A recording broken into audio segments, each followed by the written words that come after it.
नमस्कार दोस्तों, स्वागत है आपका जीएसएम स्टडी लवर पर। आज हम मुंशी प्रेमचंद जी द्वारा लिखित प्रसिद्ध कहानी दो बैलों की कथा सुनेंगे। लेकिन उससे पहले आप अगर इस चैनल पर नए आए हो तो चैनल को सब्सक्राइब और वीडियो को लाइक व शेयर जरूर करें। तो चलिए शुरू करते हैं। जानवरों में गधा सबसे ज्यादा बुद्धिहीन समझा जाता है। हम जब किसी आदमी को पल्ले दर्जे का बेवकूफ कहना चाहते हैं तो उसे गधा कहते हैं। गधा सचमुच बेवकूफ है या उसके सीधेपन, उसकी निरापद सहिष्णुता ने उसे यह पदवी दे दी है, इसका निश्चय नहीं किया जा सकता। गायें सींग मारती हैं। ब्याई हुई गाय तो अनायास ही सिंहनी का रूप धारण कर लेती है। कुत्ता भी बहुत गरीब जानवर है, लेकिन कभी कभी उसे भी क्रोध आ ही जाता है। किंतु गधे को कभी क्रोध करते नहीं सुना न देखा। जितना चाहे गरीब को मारो, चाहे जैसी खराब सड़ी हुई घास सामने डाल दो, उसके चेहरे पर कभी असंतोष की छाया भी न दिखाई देगी। वैशाख में चाहे एकाध बार कुलेल कर लेता हो, पर हमने तो उसे कभी खुश होते नहीं देखा। उसके चेहरे पर एक स्थायी विषाद स्थायी रूप से छाया रहता है। सुख दुख हानि लाभ किसी भी दशा में उसे बदलते नहीं देखा। ऋषियों मुनियों के जितने गुण हैं वे सभी उसमें पराकाष्ठा को पहुंच गए हैं, पर आदमी उसे बेवकूफ कहता है। सद्गुणों का इतना अनादर कहीं न देखा। काचित सीधापन संसार के लिए उपयुक्त नहीं है। देखिए न, भारतवासियों की अफ्रीका में क्यों दुर्दशा हो रही है। क्यों अमेरिका में उन्हें घुसने नहीं दिया जाता। बेचारे शराब नहीं पीते, 4 पैसे कुसमय के लिए बचाकर रखते हैं, जी तोड़कर काम करते हैं, किसी से लड़ाई झगड़ा नहीं करते, 4 बातें सुनकर गम खा जाते हैं, फिर भी बदनाम हैं। कहा जाता है वे जीवन के आदर्श को नीचा करते हैं। अगर वे भी ईंट का जवाब पत्थर से देना सीख जाते तो शायद सभ्य कहलाने लगते। जापान की मिसाल समाने हैं। एक ही विजय ने उसे संसार की सभ्य जातियों में गण्य बना दिया। लेकिन गधे का एक छोटा भाई और भी है, जो उससे कम ही गधा है, और वह है बैल। जिस अर्थ में हम गधा का प्रयोग करते हैं, कुछ उसी से मिलते जुलते अर्थ में बछिया के ताऊ का भी प्रयोग करते हैं। कुछ लोग बैल को शायद बेवकूफों में सर्वश्रेष्ठ कहेंगे, मगर हमारा विचार ऐसा नहीं है। बैल कभी कभी मारता भी है, कभी कभी अड़ियल बैल भी देखने में आता है, और भी कई रीतियों से अपना असंतोष प्रकट कर देता है। अतएव उसका स्थान गधे से नीचा है। झूरी कांची के दोनों बैलों के नाम थे हीरा और मोती। दोनों पछाई जाति के थे, देखने में सुंदर, काम में चौकस, दिल में ऊंचे। बहुत दिनों से साथ रहते रहते दोनों में भाईचारा हो गया था। दोनों आमने सामने या आसपास बैठे हुए एक दूसरे से मूक भाषा में विचार विनिमय करते थे। एक दूसरे के मन की बात कैसे समझ जाता था हम नहीं कह सकते। अवश्य ही उनमें कोई ऐसी गुप्त शक्ति थी जिससे जीवों में श्रेष्ठता का दावा करने वाला मनुष्य वंचित है। दोनों एक दूसरे को चाटकर और सूंघकर अपना प्रेम प्रकट करते। कभी कभी दोनों सींग भी मिला लिया करते थे, विग्रह के नाते से नहीं, केवल विनोद के भाव से, आत्मीयता के भाव से। जैसे दोस्तों में घनिष्ठता होते ही धौल धप्पा होने लगता है, इसके बिना दोस्ती कुछ फुसफुसी, कुछ हल्की सी रहती है, जिस पर ज्यादा विश्वास नहीं किया जा सकता। जिस वक्त ये दोनों बैल हल या गाड़ी में जोत दिए जाते और गर्दन हिला हिलाकर चलते, उस वक्त हर एक की यही चेष्टा होती थी कि ज्यादा से ज्यादा बोझ मेरी ही गर्दन पर रहे। दिन भर के बाद दोपहर या संध्या को दोनों खुलते तो एक दूसरे को चाट चूट कर अपनी थकान मिटा लेते। नाद में खली भूसा पड़ जाने के बाद दोनों साथ उठते, साथ नाद में मुंह डालते और साथ ही बैठते थे। एक मुंह हटा लेता तो दूसरा भी हटा लेता था। संयोग की बात है, झूरी ने एक बार गोई को ससुराल भेज दिया। बैलों को क्या मालूम वे क्यों भेजे जा रहे हैं। समझे, मालिक ने हमें बेच दिया। अपना यूं बेचा जाना उन्हें अच्छा लगा या बुरा, कौन जाने, पर झूरी के साले गया को घर तक गोई ले जाने में दांतों पसीना आ गया। पीछे से हाँकता तो दोनों दाएं बाएं भागते, पगहिया पकड़कर आगे से खींचता तो दोनों पीछे को जोर लगाते, मारता तो दोनों सींग नीचे करके हूं करते। अगर ईश्वर ने उन्हें वाणी दी होती तो झूरी से पूछते, तुम हम गरीबों को क्यों निकाल रहे हो। हमने तो तुम्हारी सेवा करने में कोई कसर नहीं उठा रखी। अगर इतनी मेहनत से काम न चलता था और काम ले लेते, हमें तो तुम्हारी चाकरी में मर जाना कबूल था। कभी दाने चारे की शिकायत नहीं की। तुमने जो कुछ खिलाया वह सिर झुकाकर खा लिया। फिर तुमने हमें इस जालिम के हाथों क्यों बेच दिया? संध्या समय दोनों बैल अपने नए स्थान पर पहुंचे। दिन भर के भूखे थे, लेकिन जब नाद में लगाए गए तो एक ने भी उसमें मुंह न डाला। दिल भारी हो रहा था। जिसे उन्होंने अपना घर समझ रखा था, वह आज उनसे छूट गया था। यह नया घर, नया गांव, नए आदमी उन्हें बेगानों से लगते थे। दोनों ने अपनी मूक भाषा में सलाह की, एक दूसरे को कनखियों से देखा और लेट गए। जब गांव में सोता पड़ गया तो दोनों ने जोर मारकर पगहे तुड़ा डाले और घर की तरफ चले। पगहे बहुत मजबूत थे, अनुमान न हो सकता था कि कोई बैल उन्हें तोड़ सकेगा है, पर इन दोनों में इस समय दूनी शक्ति आ गई थी। एक एक झटके में रस्सियां टूट गई। झूरी प्रातः सोकर उठा तो देखा कि दोनों बैल चरनी पर खड़े हैं। दोनों ही गर्दनों में आधा आधा गराव लटक रहा है। घुटने तक पांव कीचड़ से भरे हैं और दोनों की आंखों में विद्रोहमय स्नेह झलक रहा है। झूरी बैलों को देखकर स्नेह से गदगद हो गया। दौड़कर उन्हें गले लगा लिया। प्रेमालिंगन और चुंबन का वह दृश्य बड़ा ही मनोहर था।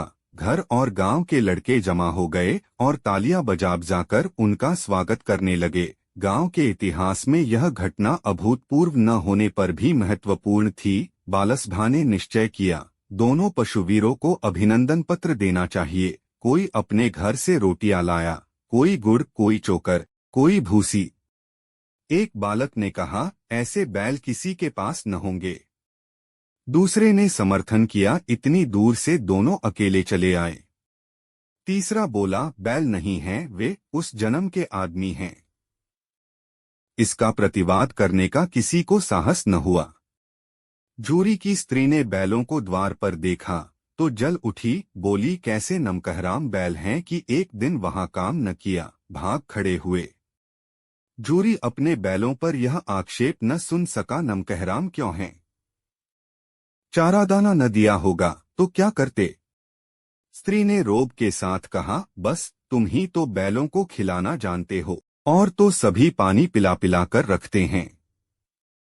झूरी ने चिढ़ाया, चारा मिलता तो क्यों भागते? स्त्री चिढ़ी, भागे इसलिए कि वे लोग तुम जैसे बुद्धुओं की तरह बैलों को सहलाते नहीं, खिलाते हैं तो रगड़कर जोतते भी हैं। ये दोनों ठहरे कामचोर भाग निकले। अब देखें कहां से खली और चोकर मिलता है। सूखे भूसे के सिवा कुछ न दूंगी, खाए चाहे मरें। वही हुआ। मजूर को बड़ी ताकीद कर दी गई कि बैलों को खाली सूखा भूसा दिया जाए।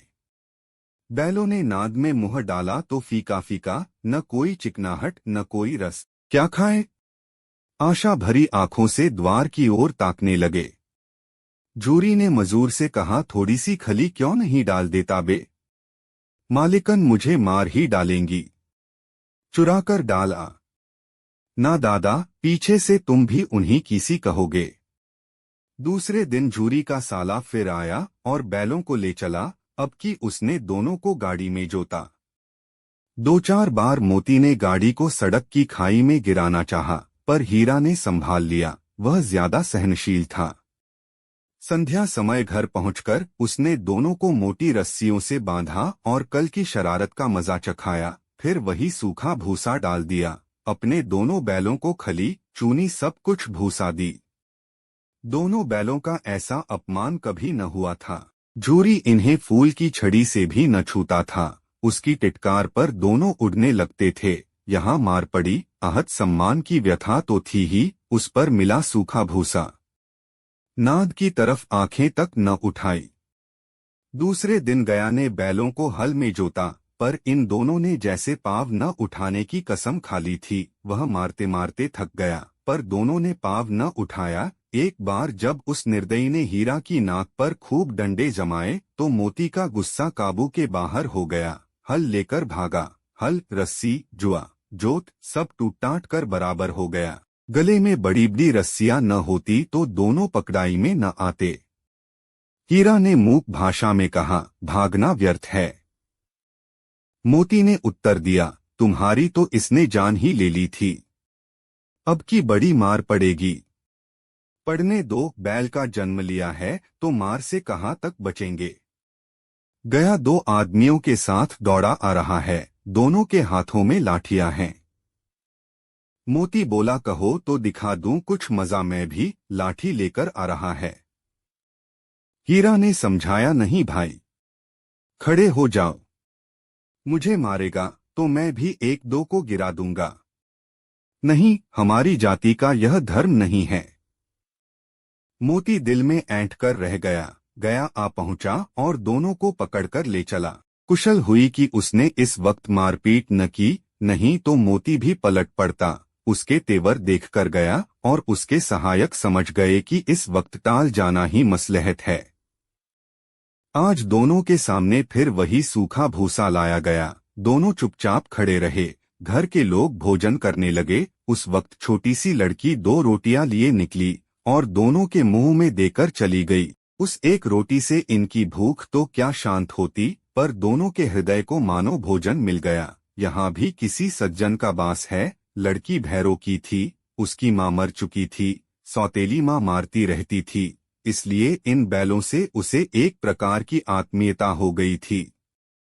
दोनों दिन भर जोते जाते, डंडे खाते, अड़ते, शाम को थान पर बांध दिए जाते और रात को वही बालिका उन्हें 2 रोटियां खिला जाती। प्रेम के इस प्रसाद की यह बरकत थी कि 2-2 गाल सूखा भूसा खाकर भी दोनों दुर्बल न होते थे, मगर दोनों की आंखों में रोम रोम में विद्रोह भरा हुआ था। एक दिन मोती ने मूक भाषा में कहा, अब तो नहीं सहा जाता हीरा, क्या करना चाहते हो? एकाध को सीगों पर उठाकर फेंक दूंगा, लेकिन जानते हो वह प्यारी लड़की जो हमें रोटियां खिलाती है उसी की लड़की है जो इस घर का मालिक है। यह बेचारी अनाथ न हो जाएगी तो मालकिन को न फेंक दूं, वही तो उस लड़की को मारती है। लेकिन औरत जात पर सींग चलाना मना है, यह भूले जाते हो।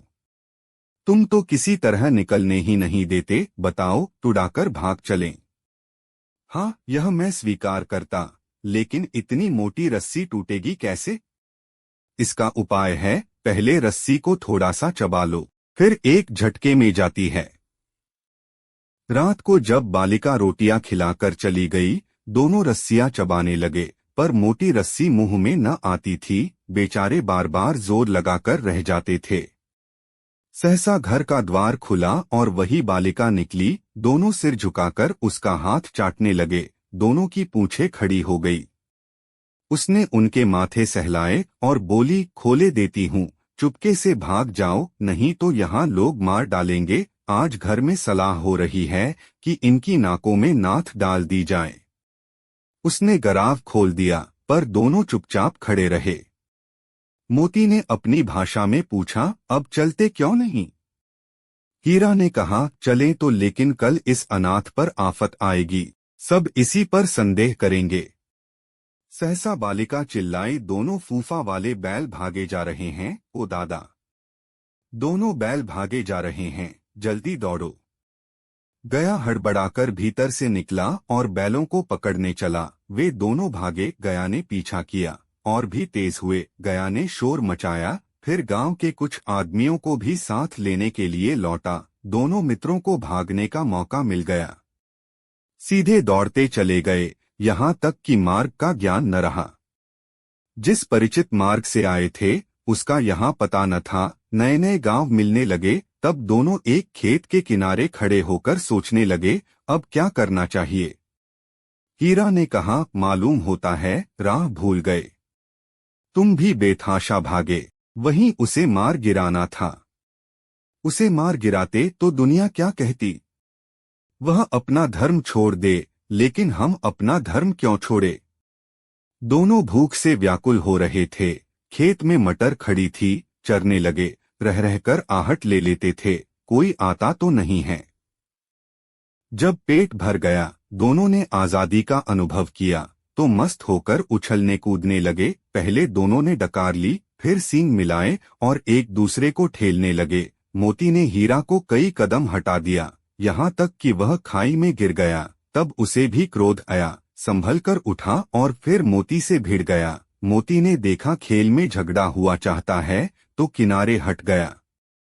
अरे, यह क्या? कोई सांड दौड़ता चला आ रहा है। हाँ, सांड ही है, वह सामने आ पहुंचा। दोनों मित्र बगले झांक रहे हैं। सांड पूरा हाथी है, उससे भिड़ना जान से हाथ धोना है, लेकिन न भिड़ने पर भी जान बचती नहीं नजर आती। इन्हीं की तरफ आ भी रहा है। कितनी भयंकर सूरत है। मोती ने मूक भाषा में कहा, बुरे फन से जान बचेगी? कोई उपाय सोचो। हीरा ने चिंतित स्वर में कहा, अपने घमंड से फूला हुआ है, आर्जुविनती न सुनेगा। भाग क्यों न चलें? भागना कायरता है। तो फिर यहीं मरो, बंदा तो 9-2-11 होता है। और जो दौड़ाए। तो फिर कोई उपाय सोचो, जल्द। उपाय यही है कि उस पर दोनों जने एक साथ चोट करें। मैं आगे से रगेदता हूँ, तुम पीछे से रगेदो, दोहरी मार पड़ेगी तो भाग खड़ा होगा। मेरी ओर झपटे, तुम बगल से उसके पेट में सींग घुसेड़ देना। जान जोखिम है, पर दूसरा उपाय नहीं है। दोनों मित्र जान हथेलियों पर लेकर लपके। सांड को भी संगठित शत्रुओं से लड़ने का तजर्बा न था। वह तो एक शत्रु से मल्लयुद्ध करने का आदी था। ज्यों ही हीरा पर झपटा, मोती ने पीछे से दौड़ाया। सांड उसकी तरफ मुड़ा तो हीरा ने रगेदा। सांड चाहता था कि एक एक करके दोनों को गिरा ले, पर ये दोनों भी उस्ताद थे, उसे वह अवसर न देते थे। एक बार सांड झल्लाकर हीरा का अंत कर देने के लिए चला कि मोती ने बगल से आकर पेट में सींग भोंक दी। सांड क्रोध में आकर पीछे फिरा तो हीरा ने दूसरे पहलू में सींग भोंक दिया। आखिर बेचारा जख्मी होकर भागा और दोनों मित्रों ने दूर तक उसका पीछा किया, यहाँ तक कि सांड बेदम होकर गिर पड़ा। तब दोनों ने उसे छोड़ दिया। दोनों मित्र विजय के नशे में झूमते चले जाते थे। मोती ने अपनी सांकेतिक भाषा में कहा, मेरा तो जी चाहता था कि बच्चा को मार ही डालूं। हीरा ने तिरस्कार किया, गिरे हुए बैरी पर सींग न चलाना चाहिए। यह सब ढोंग है, बैरी को ऐसा मारना चाहिए कि फिर न उठे। अब घर कैसे पहुंचेंगे वह सोचो। पहले कुछ खा लें तो सोचें। सामने मटर का खेत था ही, मोती उसमें घुस गया। हीरा मान करता रहा, पर उसने एक न सुनी। अभी 2-4 ग्रास खाए थे कि दो आदमी लाठियां लिए दौड़ पड़े और दोनों मित्रों को घेर लिया। हीरा तो मेड़ पर था, निकल गया। मोती सींचे हुए खेत में था, उसके खुर कीचड़ में धंसने लगे, न भाग सका। पकड़ लिया। हीरा ने देखा संगी संकट में है तो लौट पड़ा, फंसेंगे तो दोनों फंसेंगे। रखवालों ने उसे भी पकड़ लिया। प्रातःकाल दोनों मित्र कौजी हाउस में बंद कर दिए गए।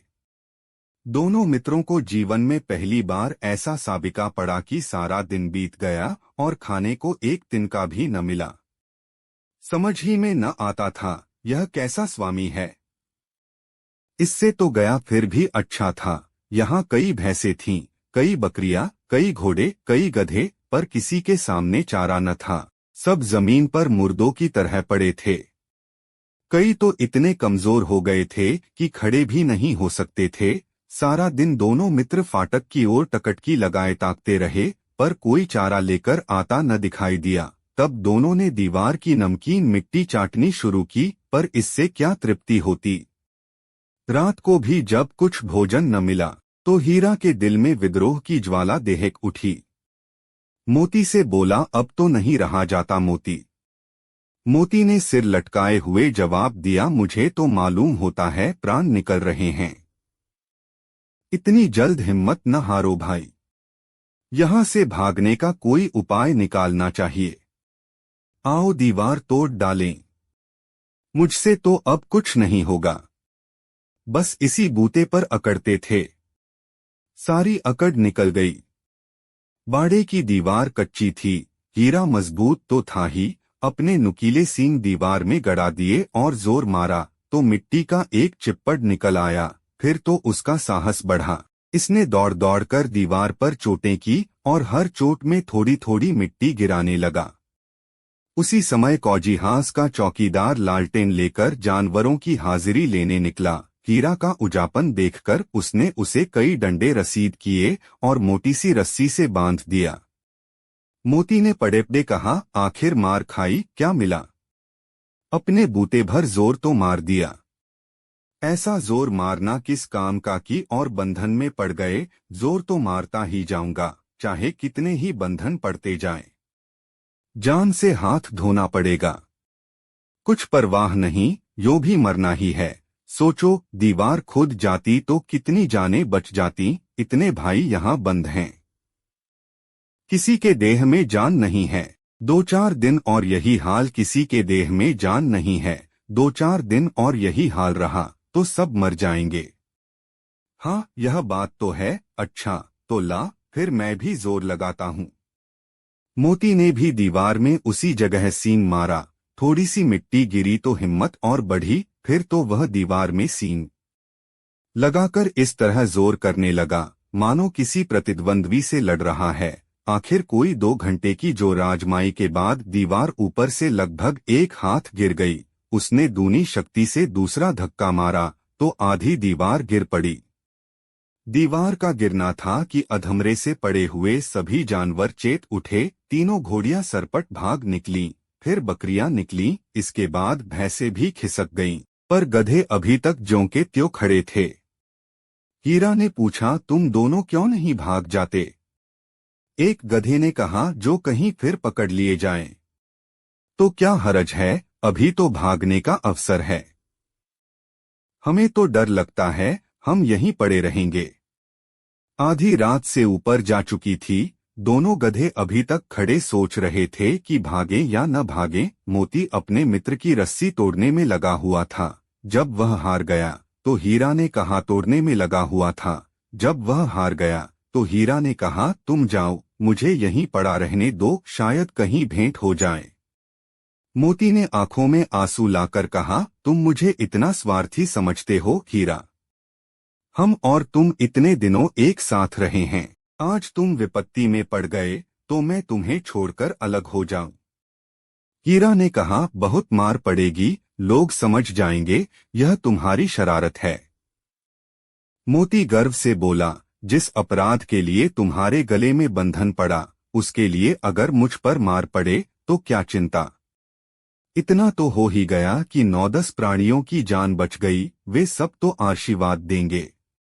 यह कहते हुए मोती ने दोनों गो को सींगों से मार मार कर बाड़े के बाहर निकाला और तब अपने बंधु के पास आकर सो रहा।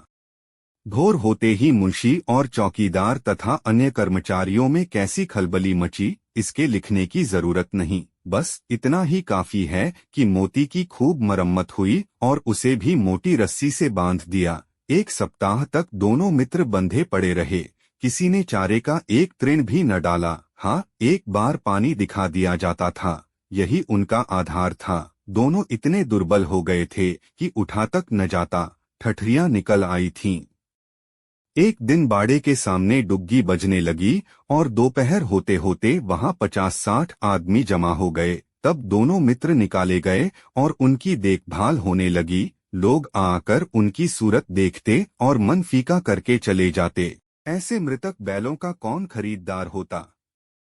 सहसा एक दढ़ियल आदमी, जिसकी आंखें लाल थीं और मुद्रा अत्यंत कठोर, आया और दोनों मित्रों के कूल्हों में उंगली गोदकर मुंशी जी से बातें करने लगा। उसका चेहरा देखकर अंतपूजान से दोनों मित्रों के दिल कांप उठे। वह कौन है और उन्हें क्यों टटोल रहा है, इस विषय में उन्हें कोई संदेह न हुआ। दोनों ने एक दूसरे को भीत नेत्रों से देखा और सिर झुका लिया।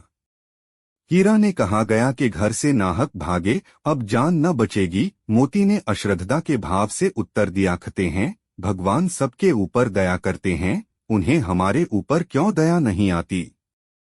भगवान के लिए हमारा मरना जीना दोनों बराबर है, चलो अच्छा ही है, कुछ दिन उसके पास तो रहेंगे। एक बार भगवान ने उस लड़की के रूप में हमें बचाया था, क्या अब न बचाएंगे। यह आदमी छुरी चलाएगा, देख लेना। तो क्या चिंता है, मांस खाल सींग हड्डी सब किसी न किसी काम आ जाएगी। नीलाम हो जाने के बाद दोनों मित्र उस दढ़ियल के साथ चले। दोनों की बोटी बोटी कांप रही थी, बेचारे पांव तक न उठा सकते थे, पर भय के मारे गिरते पड़ते भागे जाते थे। क्योंकि वह जरा भी चाल धीमी हो जाने पर जोर से डंडा जमा देता था। राह में गाय बैलों का रेवड़ हरे हरे हार में चरता नजर आया। राह में गाय बैलों का खंड हर हर हार में चरता नजर आया। सभी जानवर प्रसन्न थे, चिकने चपल, कोई उछलता था, कोई आनंद से बैठा पागुर करता था। कितना सुखी जीवन था इनका, पर कितने स्वार्थी हैं सब। किसी को चिंता नहीं कि उनके दो भाई बधिक के हाथ पड़े कैसे दुखी हैं। सहसा दोनों को ऐसा मालूम हुआ कि यह परिचित राह है। हाँ, इसी रास्ते से गया उन्हें ले गया था। वही खेत, वही बाग, वही गांव मिलने लगे। प्रतिक्षण उनकी चाल तेज होने लगी। सारी थकान, सारी दुर्बलता गायब हो गई। आह, यह लो, अपना ही हार आ गया। इसी कुएं पर हम पुर चलाने आया करते थे, यही कुओं है। मोती ने कहा, हमारा घर नगीच आ गया। हीरा बोला, भगवान की दया है। मैं तो अब घर भागता हूं। यह जाने देगा, इसे मार गिरता हूं। नहीं नहीं, दौड़कर थान पर चलो, वहां से हम आगे न जाएंगे। दोनों उन्मत्त होकर बछड़ों की भांति कुलेले करते हुए घर की ओर दौड़े। वह हमारा थान है। दोनों दौड़कर अपने थान पर आए और खड़े हो गए। दढ़ियल भी पीछे पीछे दौड़ा चला आता था। झूरी द्वार पर बैठा धूप खा रहा था। बैलों को देखते ही दौड़ा और उन्हें बारी बारी से गले लगाने लगा। मित्रों की आंखों में आनंद के आंसू बहने लगे। एक झूरी का हाथ चाट रहा था। दढ़ियल ने जाकर बैलों की रस्सियां पकड़ लीं। झूरी ने कहा, मेरे बैल हैं। तुम्हारे बैल कैसे? मैं मवेशी खाने से नीलाम लिए आता हूं। मैं तो समझता हूं चुराए लिए आते हो। चुपके से चले जाओ, मेरे बैल हैं। मैं बेचूंगा तो बिकेंगे। किसी को मेरे बैल नीलाम करने का क्या अख्तियार है? जाकर थाने में रपट कर दूंगा। मेरे बैल हैं, इसका सबूत यह है कि मेरे द्वार पर खड़े हैं। दढ़ियल झल्लाकर बैलों को जबरदस्ती पकड़ ले जाने के लिए बढ़ा। उसी वक्त मोती ने सींग चलाया। दढ़ियल पीछे हटा। मोती ने पीछा किया। दढ़ियल भागा। मोती पीछे दौड़ा। गांव के बाहर निकल जाने पर वह रुका, पर खड़ा दढ़ियल का रास्ता देख रहा था। दढ़ियल दूर खड़ा धमकियां दे रहा था, गालियां निकाल रहा था, पत्थर फेंक रहा था, और मोती विजयी शूर की भांति उसका रास्ता रोके खड़ा था। गांव के लोग यह तमाशा देखते थे और हंसते थे। जब दढ़ियल हारकर चला गया तो मोती अकड़ता हुआ लौटा। हीरा ने कहा, मैं डर रहा था कि कहीं तुम गुस्से में आकर मार न बैठो। अगर वह मुझे पकड़ता तो मैं बीमारी न छोड़ता। अब न आएगा। आएगा तो दूर ही से खबर लूंगा, देखूं कैसे ले जाता है। जो गोली मरवा दे, मर जाऊंगा, पर उसके काम तो न आऊंगा। हमारी जान को कोई जान नहीं समझता, इसलिए कि हम इतने सीधे हैं। जरा देर में नींदों में खली, भूसा, चोकर और दाना भर दिया गया और दोनों मित्र खाने लगे। झूरी खड़ा दोनों को सहला रहा था और 20 लड़के तमाशा देख रहे थे। सारे गांव में उत्साह सा मालूम होता था। उसी समय मालकिन ने आकर दोनों के माथे चूम लिए। तो दोस्तों, मिलते हैं एक और नए वीडियो के साथ। तब तक के लिए जय हिंद, जय भारत।